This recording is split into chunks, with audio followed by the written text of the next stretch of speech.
Hi and welcome. This is the second instalment from my trip to the Outback. So if you haven't watched the first episode, which is just the one before this, then I suggest you do that so you can actually enjoy the road trip to get out here.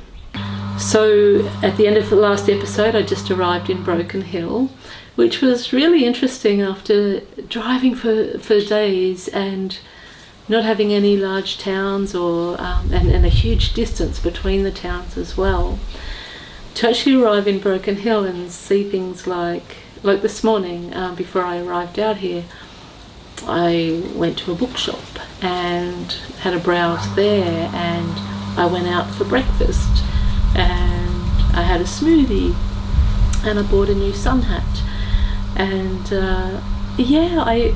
it just feels a little bit bizarre to me to have all of that access when you're in the middle of the desert.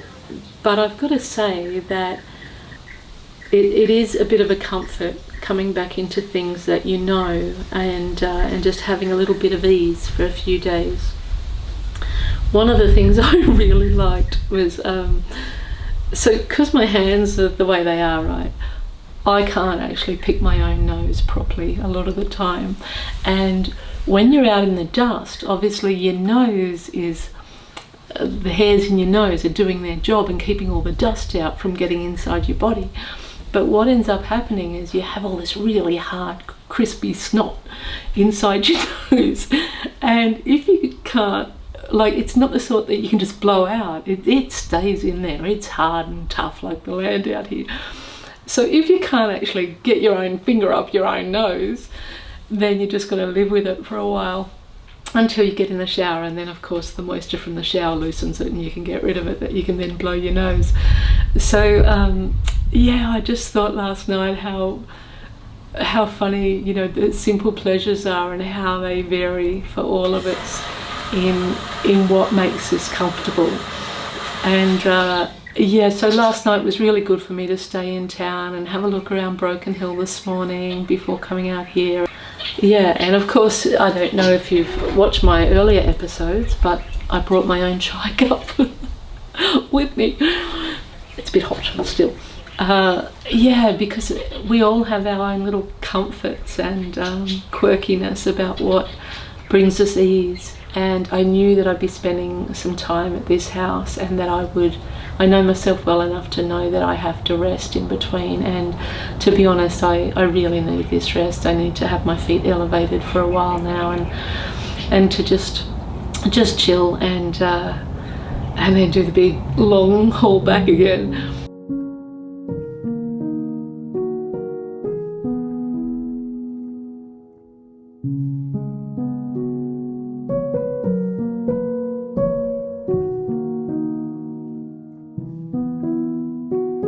I love how life gives us exactly what we need.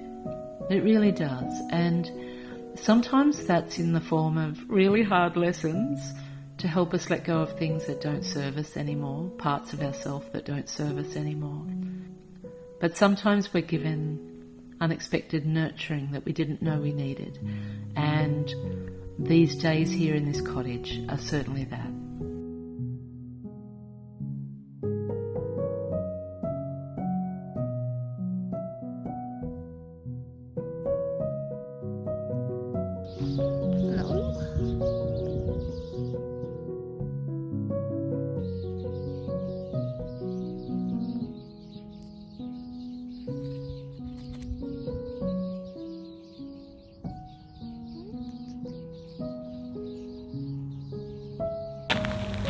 Look at that beautiful full moon, desert moon coming up just for us.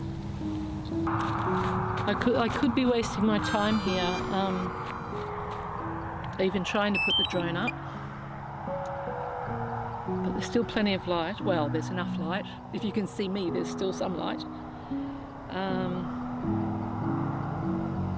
Okay, but I'm going to give it a go. Just see if it works or not. Don't know if you don't try. Okay, here we go. Come on, little drone, do your thing.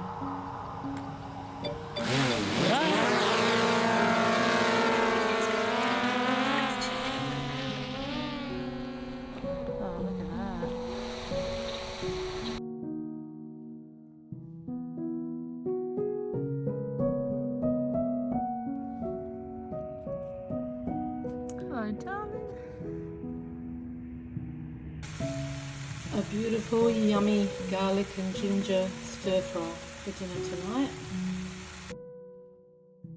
The huge skies and the red dirt are just so healthy for my soul. I feel like I can breathe again without the background noise of suburbia. Look at this beautiful big country. It's dry and it's harsh, but it brings its own beauty and its own nurturing.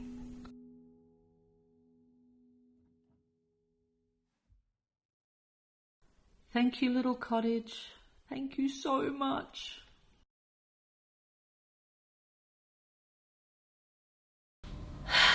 This is the last stop before I head back east. Before we head back east, it's been amazing, and I'll just show you the view out here in a sec, but first I'll show you the bathroom, and this is how I'm finishing off, because you'll get to know me through these vlogs, but I place self-care as a really high priority these days, not as a luxury, but as an absolute necessity and a joy, you know, a joy. Who doesn't want a nice bath looking out the window at the desert? I'll show you now. I'm not sure if the light will let you see out the back properly, but I'll take you out the back in a moment anyway. But a mighty fine spa bath waits for me for later.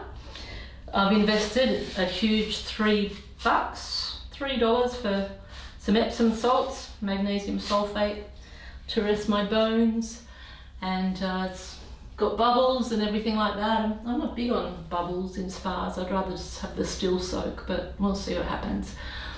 But I'm not going to be filming that tonight for a few reasons. One is that I want to be present in the bath, and so I really don't need for you to be capture that image. I mean, you're an intelligent person, so just later, just imagine my head here, the waterfall, and looking out there to the desert. I'm sure you can manage that. So I want to be present with my bath. And another reason is that because I can't really depend on my hands and wrists getting in and out of the bath, it's not the most graceful scenario of me getting in and out, and it would be the sort of video that would likely go viral for the wrong reasons. And the other reason is because it's not a peep show. I'm here to tell stories.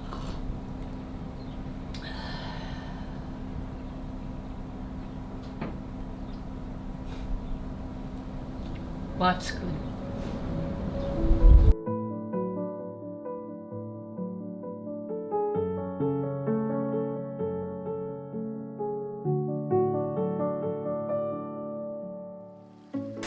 I had the best night's sleep last night than I've had on the whole trip.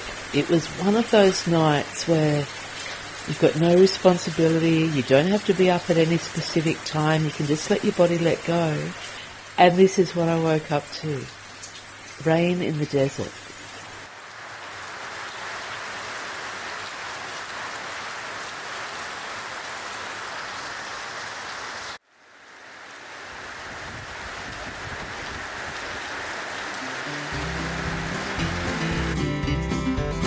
Okay, back on the road again.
580 kilometres travelled today. Just finished unloading the car and here comes the rain. Rain on the tin roof, one of my favourite sounds. So I'm going to give you a quick recap of today's travels, and we may have the sound of rain on the tin roof to accompany my narrative here. But anyway, took off on the road and the sky was ever changing. It was gorgeous. From one minute it was a little bit rainy, the next minute it was broken patches, a mixture of both. One of the most noticeable things about that part of the journey was how many caravans there were. There's a big music event happening out in Broken Hill in a few days' time, and I don't know if it's an Australian term or it's an international term, but grey nomads, that's a demographic in Australia of people who have retired, and so they're grey-haired, and they buy caravans and they go travelling a lot, some for years on end and some just take their vans out for special occasions. Anyway, today it was just one caravan after another after another. It was incredible and also a little bit crazy because I was so far in the outback and I couldn't even get the road to myself. Every time I turn the camera on, there's another caravan or there's another car, and but it was wonderful to see. And once again, I have to say thank you for sharing this journey with me. If it wasn't for this vlog, I wouldn't have challenged myself or gifted myself to do this trip, and I am so glad I have. There's been so many moments of bliss along the way where I'm just driving and I just feel so grateful or so happy, and that's a pretty cool feeling.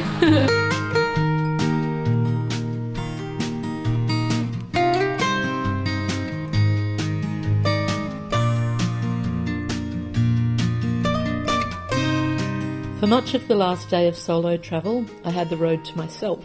It was beautiful. Feeling the shift from the outback to farming regions was welcoming. It's more familiar country to me, though of course I loved returning to the outback. It's been over a decade since I'd spent any time there.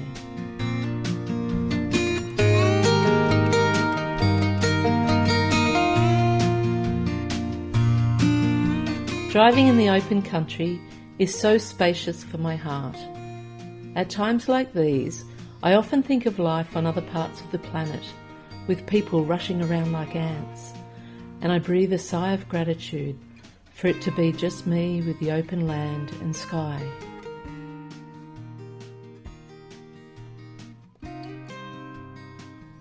As I grew closer to my mum's town, grey skies started to give way to blue.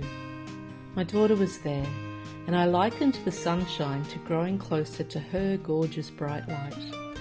It was a lovely welcome back that led to a day or two at Mum's for rest and connection. Then it was time for the very last leg of the journey, heading home with my little girl.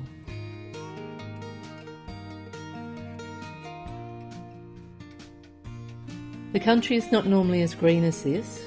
I've seen it struck by such severe drought, you can almost feel the desperation of grandfather gum trees holding on for their lives. A few years ago, many ancient ones died from drought. So it's really lovely to see the results of the uncommon level of recent rains.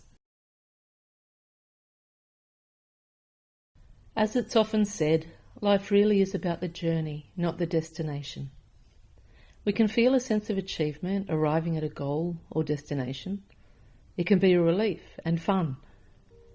But it is through the journey that we truly get to know ourselves, where we discover our strengths and heal our fears, where we get to reassess and change direction if we need to, drawing on our own internal resources and remembering that we're capable of whatever unfolds before us.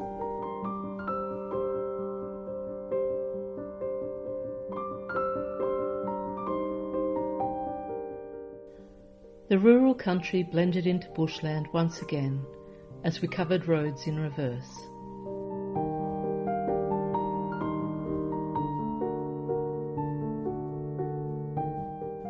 Then it was only a couple of hours from home and back to freeway driving, a whole different experience to the Outback.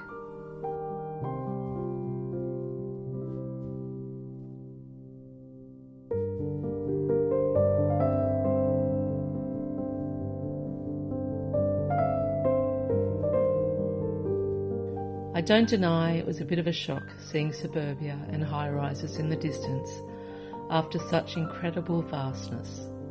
It was a true gauge of just how many miles I've travelled. Well, I'm home to the roar of a plane going over. I've just pulled into my garage and about to unpack. So thank you for sharing this journey with me. It's been a beautiful time, a huge time personally and physically, and it's really lovely to be home. Though with that plane going over, it certainly feels like a long way from the middle of an outback road about now. Thanks for sharing the ride, and I'll finish with a few clips from the trip that we've shared together.